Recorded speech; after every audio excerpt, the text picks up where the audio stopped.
სტუდიაში ბრძანდება ტელევიზია ერთხელონების დირექტორის მოადგილე წმინდა იოანე ღვთისმეტყველის სახელობის ტაძრის ღვთისმსახური დეკანოზი ზურაბ ცხოვრებაძე. დაგლოცეთ მამაო. დიმოშვიდობისა, გილოცავ დღევანდელ დღეს. მეც გილოცავ შეგვეწიოთ წმინდა გაბრიელ ამსარებელი და სალოსი. თქვენი ცით ეს როგორი მნიშვნელობის დღე არის ყველა ჩვენთაგანისთვის. როგორი დიდი სიყვარულია მამა გაბრიელის მიმართ ერში და დღეს რა თქმა უნდა შემთხვევითი არ არის რომ ჩვენი ტელევიზიის თელი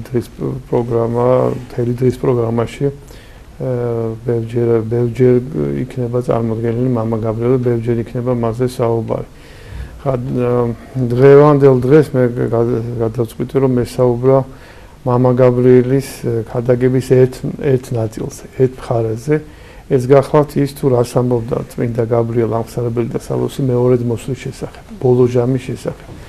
თქვენ მოგეხსენებათ რომ ეს არის ძალიან საფრთხილო საქადაგებელი თემა, ძალიან დიდი სიფრთხილით და დიდი გონიერებით და სიბრძნით არის საჭირო ამაზე ქადაგება და აქედან გამომდინარე ამავე დროს ჩვენ ვიცით რომ ეს არის ძალიან მნიშვნელოვანი თემა. ერთ-ერთი წმინდა მამა ამბობდა რომ თუ კი იცი ნიშნები ანტიქრისტესი, მაშინ ურავის ნუ დაუმალავ და ყველას ამცნე. იმისთვის რომ სანამ გადავიდოდეთ ჩვენ ამაზე საუბროთ, მე გავიხსენებ ერთ მომენტს, რომ მამა გაბრიელის ქადაგების ძირითადი ნაწილი ეხებოდა ხოლმე სიკეთეს, სიყვარულს, თავდაბლობას, სარწმუნოებას და მოხდა ისე რომ მის გარდაცვალებამდე ცოტა ხნით ადრე, რაღაც პერიოდის ადრე იგი უცბად მკვეთრად იწყებს ქადაგებას და განსაკუთრებულად ყურადღების გამახვილებას იწყებს სწორედ მეორედ მოსვლის თაობაზე.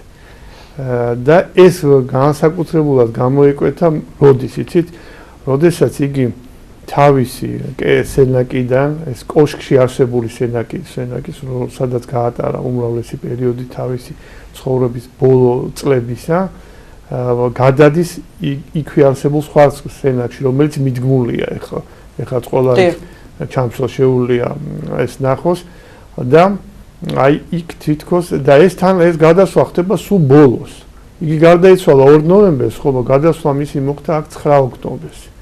ანუ ერთი თვეც კი სრული ერთი თვეც კი არ ყოფილა ის რაღაცა 100 შეიცავდა ეს დაფარვა შეიცავდა ეს გადასვლა, მშვენივრად იცოდა რომ უკვე მოახლოებული იყო ჟამი მისი გასვლისა.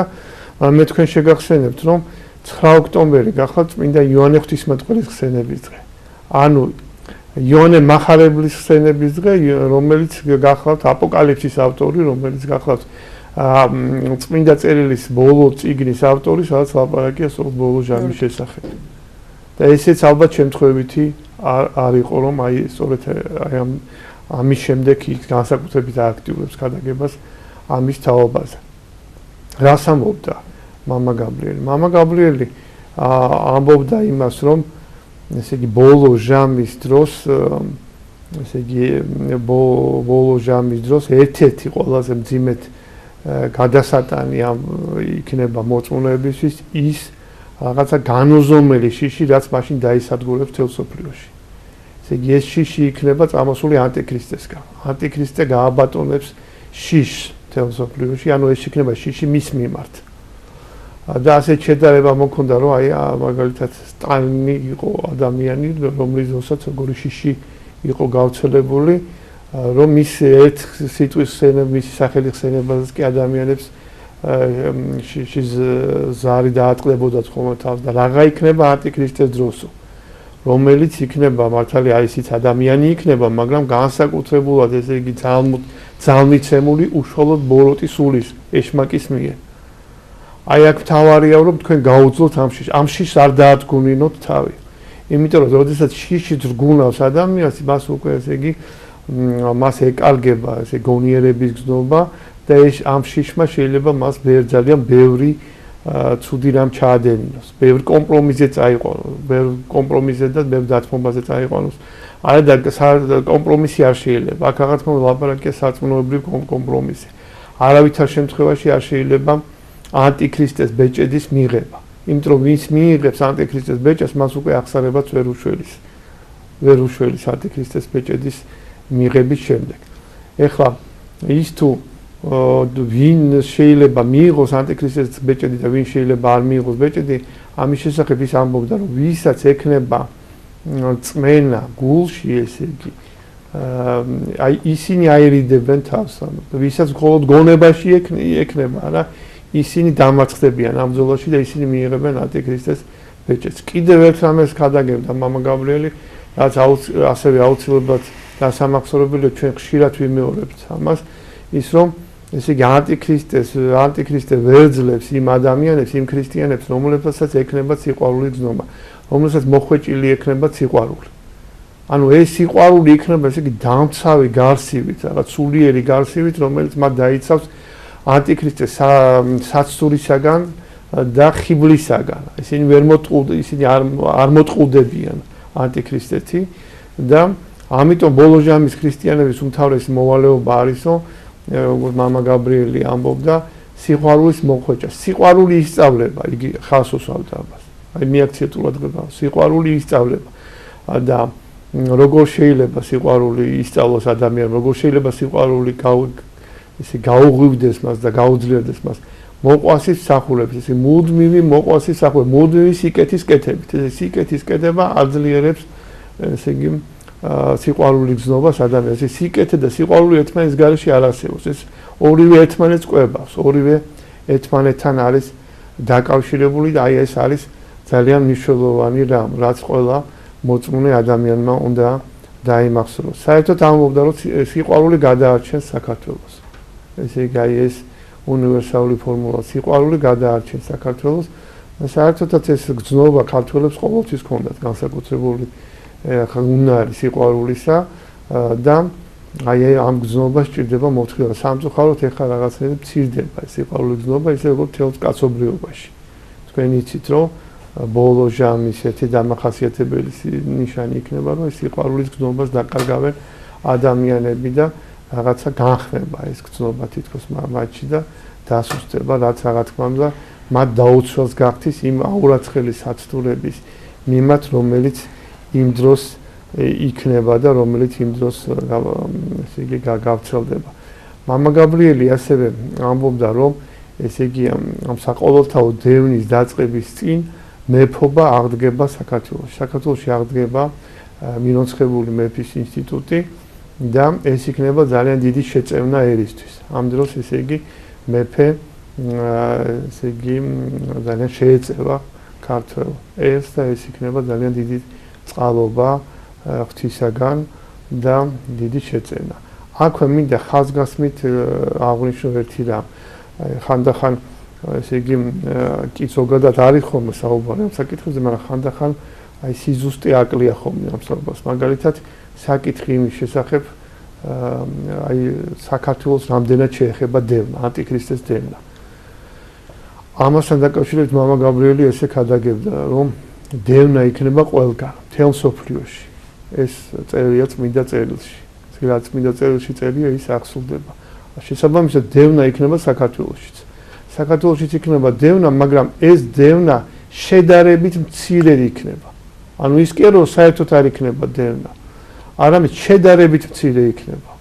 მაგრამ იმდენად აუტანელი მდგომარეობა იქნება მთელ მსოფლიოში, აი დევნასთან დაკავშირებით. იმდენად გაუსაძლესი იქნება ეს დევნა მთელ მსოფლიოში, ანუ ეს იქნება განსაცდელი, რომელიც გავსი არ ყოფილა დასაბამიდან ვიდრე ბოლო ჟამამდე. ხა თქვენ წარმოიდგინეთ, რამდენი გასაჭირი უბედურება გადაიტანეს მაგ ქრისტიანებმა და ეკლესიის ისტორიის მანძილზე და რა შეიძლება იყოს აქედან გამომდინარე, შეიძლება წარმოიდგინეთ, რა მასშტაბების იქნება ეს განსაცდელი.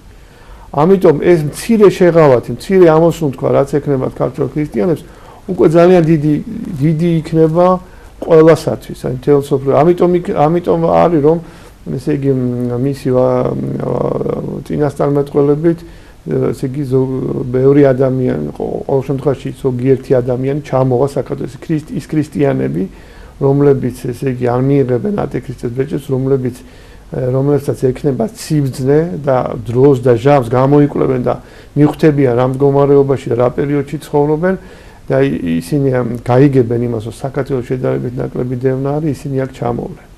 ანუ ეს ფაქტი უკვე მიუთითებს იმას, რომ ხელა წყალობის ქვეშ ვარ ჩვენ. რატომ მოხდება ეს? სწორედ რომ ყოვლადწმინდა ღვთისმშობლის მფარველობის გამო მოხდება ეს და იესო ქრისტეს რა თქმა უნდა ჩვენს მიმართ გამოვლენი ძალიან დიდი წყალობა იქნება ეს და ამას ძალიან ესე იგი დიდი ესე იგი სასაჭირო დიდი ყურადღების მიქცევა ყველაფერ აი ამაზე. იგი ლაპარაკობდა ასე რომ ბოლო ჟამის წინ ესე იგი იქნება განდგომილება, ხა ამაზე ბევრი მამა ლაპარაკობს, საწმუნოებისგან განდგომა ერესი და განსაკუთრებით ხას უსვამდა ისეთ ერესთა ერეს, როგორც არის ეკუმენიზმი.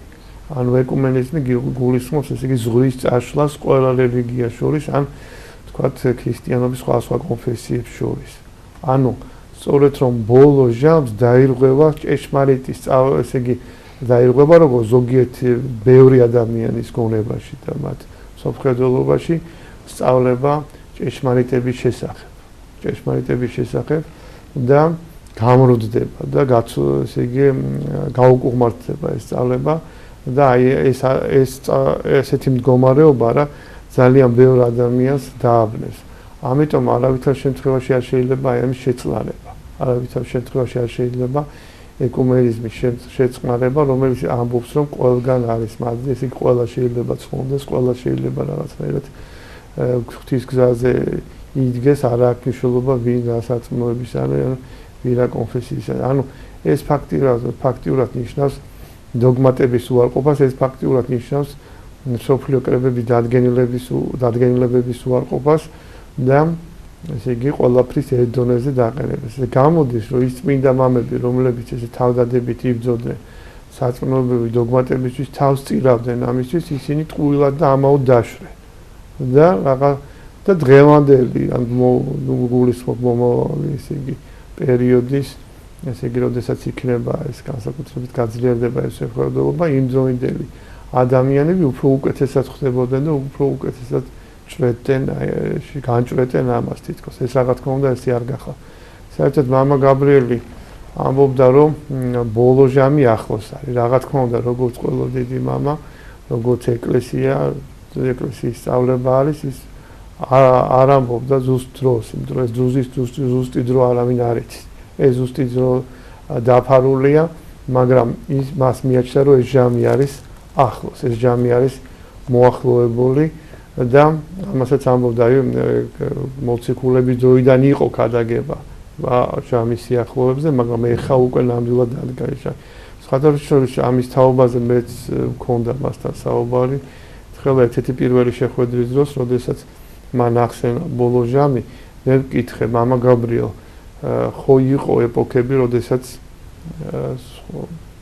საუბრობდნენ ბოლო ჟამის მოახლოებაზე, როდესაც ეგონათ რომ ახლო არის ჟამი და იქნებ ახლაც ესეთი მდგომარეობა არის და მან აი თითქმის არ დამამთავრებინა მის საუბარი და მითხრა რომ არა შვილო, ეხლა უკვე ნამდვილად ახლოს არის. ეს მან ისეთი სიმტკიცით, ისეთი მტკიცეთ წარმოთქვა, რომ მე ამან ძალიან დამაფიქრა, ამან ჩემზე ძალიან დიდი გავლენა მოახდინა და ეს რა თქმა უნდა არასოდეს არ დამავიწყდება მისი ეს სიტყვები.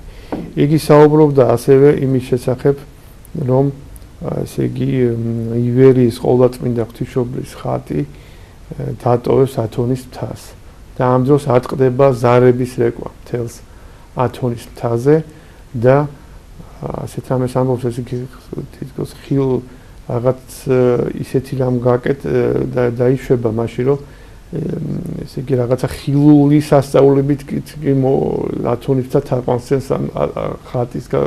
ხატის გასვლას იქიდან.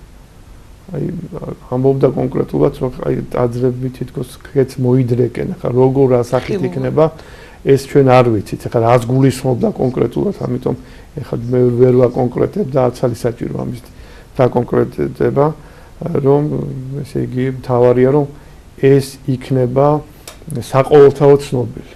ანუ ეს მთელ სოფლიოში გავრცელდება და ეს იქნება უკვე ძალიან მნიშვნელოვანი, იმიტომ რომ ესე იგი ეს ჩვენ ვიცით რომ ერთ-ერთი ნიშანი გახლავთ ამისა. ისევე როგორც ილიას და ენუქის შებრძოლებაზე ანტიქრისტეს წინააღმდეგ სულიერ ბრძოლაზე გულისხმობს, რა თქმა უნდა, სულიერ ბრძოლას ასევე ამის შესახებაც ინფორმაცია გავრცელდება მთელ სოფლიოში. გავრცელდება მაშინ არსებული საინფორმაციო საშუალებებით. ანუ ესეც კიდე ერთ-ერთი ნიშანი იქნება და ესეც დააფიქრებს მოწმუნეებს. აქ კიდე ერთი რამ არის მნიშვნელოვანი, მამა გაბრიელი ავთქიდობდა მოწმუნეებს, რომ ესე იგი როგორც სხვა მამები ბუნებრივია ისიც ამაზე ამბობდა, რომ უნდა რაღაც მომენტში უნდა უკვე მოხდეს გასვლა დასახლებული პუნქტებიდან, სოფლებიდან, ქალაქებიდან და თავის შეფარება ტყეებისთვის, მთებისთვის და გამოქვაბულებისთვის და ასე შემდეგ. მაგრამ აქ ის მიუთითებდა ერთ რამეს, რომ არც ადრე გასვლა არ შეიძლება და არ დაგვიანება არ შეიძლება. აი ეს ძალიან მნიშვნელოვანი გახლავთ. ის მიუთითებდა აგრეთვე იმას, რომ არ არის სწორი, რომ მარტო გავიდეს ადამიანი, ანუ 2-3 კაცი გავიდეს, რაღაც მინიმუმ 10 ადამიანი, 10-15 ადამიანი მაინც იყოს, რომ ერთმანეთს დაეხმარონ, ერთმანეთს შეეშველონ და ერთმანეთი დაეცვან და აქ ის აღნიშნავდა იმასაც, რომ ესე იგი ბავშვებს ან მოხუცებულებს უნდა შეეწიონ ადამიანები, რომელსაც ფიზიკური ძალა აქვს, რაღაცნაირად უფრო ჯანმრთელობაც მოდგავს და ასე შემდეგ.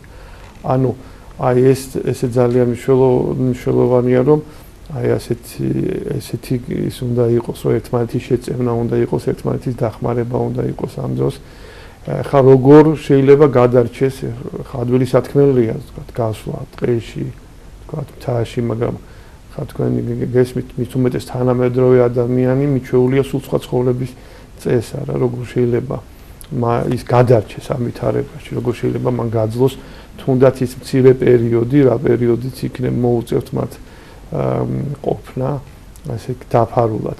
იგი ამბობდა, რომ როგორც ებრაელები გამოიყვანა უფალმა ეგვიპტიდან, ატანა უდაბნოში, ახლა უდაბნოში სიარული რთული იყოს და ბიბლიური ისტორიაც ამას ჩვენ გვიდასტურებს, როგორც ეს იყო ძალიან რთული, მაგრამ უფალი იფარავდა მათ, ასევე ჭეშმარიტ მოწმუნეებს დაიფარავს, რა თქმა უნდა, უფალი მთავარია, რომ აი ეს სარწმუნოება, თავდაბლობა, სიყვარული, სიკეთე, აი ეს ვისაც ექნება გულში, უფალი მას დაიფარავს და გარკვეულ წირ საზრდელსაც გამოუჩენს მას. თუ რა იქნება, როგორ იქნება, ესეც კი მიუთითებდა, ეხლა არ გავამახვილებს ამას ყურადღებას. ყოველ შემთხვევაში ეს რა თქმა უნდა არ იქნება ისეთი დაახენილი ცხოვრება ბუნებრივია, აი ამ ასე ვთქვათ, გასვლისას, მაგრამ ეს იქნება როგორც ჩანს ისეთი მდგომარეობა, რომლისი გაძლება შეიძლება ადამიანს, შეიძლება ქრისტიანს და ეს მხურვალე ლოცვა ექნება. ყველაზე მძიმე სატანჯველი იქნება ამ ადამიანებისთვის, ვინც ტყეებს და ხეებს და გამოქვაბულებს შეაფარებენ თავს, ის რომ მათი ახლობლების ნაწილმა მიიღო ანტიქრისტეს ბეჭედი. ანუ ეს იქნება მათთვის სატანჯველი. ბუნებრივია, რომ ყველა ვერ გაუძლებს ამას, ნაწილი მიიღებს ანტიქრისტეს ბეჭედს, იმიტომ რომ ანტიქრისტეს ბეჭდის გარეშე ადამიანი ვერ შეძლებს ვერაფრის, ვერც ყიდვას, ვერც გაყიდვას. ეს იგი მას ვერ მიიღებს, უბრალოდ ყველაზე მთავარს ეს საჭმელს, ვთქვათ, მედიკამენტს და ასე შემდეგ. წარმოიდგინეთ, თუ ასე ამბობდა, რომ ადამიანს 5 შვილი ყავს და მას ვთქვათ, როგორ უნდა გამოკვებოს მან, თუ კი არ ექნება ამის საშუალება, რადგან მძიმე განსაცდელის ქვეშ დადგება ის, მაგრამ კიდევ ერთხელ ვამბობ, რომ ანტიქრისტეს ბეჭედის მიღება არაფრით არ შეიძლება. ვინც მიიღებს ანტიქრისტეს ბეჭედს, დროებითი სიცოცხლისათვის მარადიულ სიკვდილს მიიღებს. და აღსარებაც არ უშველის, როგორ? აღსარებაც არ უშველის, აი ეს არის აუცილებელი, იმიტომ რომ ხანდახან იშვიათად სხვათა შორის, მაგრამ მაინც მომიკრავს თვალი ესეც დაწერისთვის, რომ აი აღსარებით შეძლებენო ბოლოს მონა, მაგრამ ეს არასწორია. სხვა მამებიც აღნიშნავენ, რომ ბეჭდის მიღება არავითარ შემთხვევაში არ შეიძლება. ის აღნიშნავდა ისე, რომ ზოგიერთებიოს, რომ აი ეტყობა შტრიქოდებს გულისხმობდა აი პროდუქტებზე და წერილმეების რო ეშინიათო, რომ როგორიათო, რომ ეს არისო ანტიქრისტეს ბეჭედი, ეს არ არის, რა თქმა უნდა, ეს ვერაფერს ვერ დაგაკლებთო, თქვა. ეს ხა როგორც ყველა საჭმლის მიღების დროს უნდა თქვა, უნდა ისქოს ლოცვა, მათ შორის მამაუჩვენო ისქო, რომ ჯვარი უნდა გადაისახოს და ხა შეიძლება ნაკუთხი წლის სურებაც კი ხა თუ რაღაც ყოველთვის ნაკუთხი წლის სურების საშუალება არ არის, მაგრამ თუ მესურველი აქვს, რა თქმა უნდა, ესეც შეიძლება და რა თქმა უნდა, ასეთი რამე ვერაფერს ვერ დაგაკლებთ და საშიში არის აი ის ანტიქრისტეს ბეჭედი, რომელიც მარჯვენა ხელზე და შუბლზე იქნებათ ადამიანებს რა. რომელსაც უკვე ნებით მიიღებენ ადამიანს. თავიდან როგორ ამბობდა ეს მამაო, რომ ესე იგი თავიდან ნებით იქნება ამის მიღება. რაღაცნაირად ეთყობა პირველი მოხალისეები კალებში, რომლებსაც არ ექნება, შეგნება და ცნობიერება იმისა, რომ რა საშინელებას აკეთებენ, ისინი მიიღებენ, მერე უკვე ეს გამოცხადდება, რომ ეს არის საყოველთაო და აუცილებელი. ხა ერთ-ერთმა მოწმუნემ ისიც კითხა, ითქვათ, რომ ხო შეიძლება რომ ვინმე ძალით დაბეჭდონო. არ მისი ნების აწინააღმდეგოთ. ამ შემთხვევაში რა მდგომარეობაში აღმოჩნდება ასეთი ადამიანი და ამაზე მამამ უპასუხა, რომ ძალით დაბეჭდა არაფერს არ ნიშნავს, ანუ თუ ნებით აკთავრე, ნებით არ მიიღოს და ესეთი შედარება მოიტანა, რომ აი ქალიშვილზე რომ იძალადოს ვინმე, ახლა ის ღვთის წინაშე მაინც გაწული რჩება, ის ხომ ნებით არ აკეთებს ამას. ასევე რა თქმა უნდა, თუ კი ძალით მოხდება ვინმეს დაბეჭდა ანტიქრისტეს ბეჭდით, ის არ შეიძლება ჩაითვალოს, რომ ანტიქრისტეს ბეჭდის მატარებელი არის. ასე რომ თავარი იქნება აი აქ ნება. და ეს არის ძალიან მნიშვნელოვანი, იმიტომ რომ აი ეს ავიწყდება ზოგიერთი გონიათ რომ რაღაცა ჩუმად შეიძლება ეს მოხდეს, რაღაცა შემოაპაროს ანტიქრისტეს ბეჭდით. არა, ეს იქნება საყოველთაოდ გაცხადებული. ეხლა მამა აღნიშნავდა იმასაც თუ როგორ უნდა გავიგოთ ჩვენ რომ აი ვინ არის ანტიქრისტი, ან უკვე მოვიდა თუ არა რაღაცა ანტიქრისტი და ასე შემდეგ. ესე იგი ამასო თვითონ სულიწმინდის მადლი გეტყვით თქვენ. თავარი ის არის, ვინ მიუგდებს ყურს სულიწმინდის ჩურჩულსო. ანუ მოხდება ხო თუ არა ეს თესლის, საწმუნოებრივი თესლი, სწავლების თესლი პოხიერ ნიადაგზე, როგორც სახარებისეულ აი ცნობილი გავში არის თესველი შესახებ, არა? აი აუცილებელია რომ ზოგ შეიძლება ეს მიეცეს ეს ცნობა, მაგრამ არ გაიზიაროს ეს, არ მიიღოს ეს, დაემალოს ამას, იმიტომ რომ გაუჭირდეს კიდევაც აი ამ გადახლა ეს მოითხოვს გადაწყვეტილების მიღებას, მე როგორ ძალიან ესეთ ვაშკაცურ და მტკიცე გადაწყვეტილების მიღებას რომ გაერიდოს ამას ოფელს და დატოვოს საქავრობა. ასევე აუცილებლად აღსანიშნავია რომ აი ბოლოს ჯამს ერესი ესე იგი დააზიანებს ყველა ეკლესიას, ესეც აღსანიშნავია, რომ ყველა ეკლესიას და გადარჩებიან მხოლოდ ის მდლები, ის ეპისკოპოსები, რომლებიც თანაზიარნი არ იქნებიან ამ ერესის. ხო გესმით არა? ანუ ყველა მეტნაკლებად დაზიანდება, ყველა ეს საყოველთაო სენი იქნება, როგორც ჩანს ეს მაშინ, მაგრამ რაღაცა ნაწილი ამას როგორც სასულიერო პირების, ისე საერო პირების არ მიიღებს. აი ეს იქნება სწორედ ის ჩეული ქრისტიანთა, ესე იგი ჯგუფი, რომელიც წინ აღუდგება ამ ყველაფერს და ესე იგი ერთ-ერთი მოძღვარი წერდა წერს ბავის მოგონებაში, რომ როდესაც ახლობით 2 თვით ადრე მივედიო ამას ვესაუბრეო, მაშინ ლაპარაკობდა ქართულ მართლმადიდებელთა, აი ბოლო ჟამზე მესაუბრებოდა ქართულ მართლმადიდებელთა ბოლო საწმუნოებრივ გაბრძოლების შესახებ. ანუ რა თქმა უნდა, როგორც ყველა ერში, ქრისტიან ერში, მართლმადიდებელში ჩვენთანაც იქნებიან ისეთი ადამიანები, ისეთი სასულიერო პირები, როგორც ჩანს იერარქებით, მგლებით, ერისკაცებით, რომლებიც ესე იგი ამ ბეჭდს არანაირად არ მიიღებენ, ანტიქრისტეს არანაირად არ მიიღებენ და წინ აღუდგებიან ამას, რა თქმა უნდა, ძალიან მძიმე განსაცდელების ფასად და მძიმე ასე თქვა მძიმე რაღაც ტანჯის გადატანის ფასადაც. აი სხვა მამებს აქვთ ეს და მამა გაბრიელს ბევრი რამე, რაც მამა ამბობს, რა თქმა უნდა, სხვა მამებთანაც არის. ეხლა მე უბრალოდ არ პარალელებს არ ვაკეთებ სხვა მამებთან. ერთ-ერთი რასაც ამბობდა კიდე ბოლო ჟამში ზეცაშინ უნდა იწყებთ ყურებას და ბევრი ცრუ სასწაული მოხდება და შეიძლება მოიხიბლოთ. ამას სხვათაშორის სხვა მამებიც აღნიშნავენ.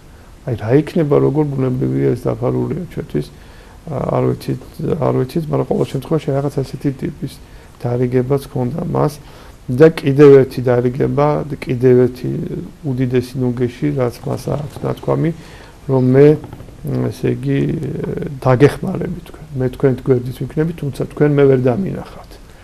ანუ ეს იმას ნიშნავს, რომ რა თქმა უნდა, როგორც ყველა სხვა წმინდას, მამა გაბრიელსაც უნდა მოუხმოთ ჩვენ და უნდა თხოვდეთ შეწერნას, დახმარებას, შველას და ეს უნდა იყოს ბოლო ჟამსაც, როდესაც ის ჩვენ შეგვეწება და დაგვიცავს და დაგვიფარდა და ჩვენ ამას ეხაც ვაკეთებთ, იცით რომ მოგვიყვება პარაკლისებს. ყოველ 4 შაბათს ხო მამა წმინდა იონების მეტყველის ტაძარში. წმინდა იონების მეტყველის ტაძარში, რომელიც ჩვენი ტელევიზიის ეზოში ჩვენ მამა გაბრიელის პარაკლისს ვიხდი და წელს სწორედ ეს 4 შაბათ დღეს დაეწყო ეს მისი ხსენება და ჩვენ ვიცით რომ დღეს წირვა იმართება სამთავროში და ბევრი ადამიანი ჩავა ეგ.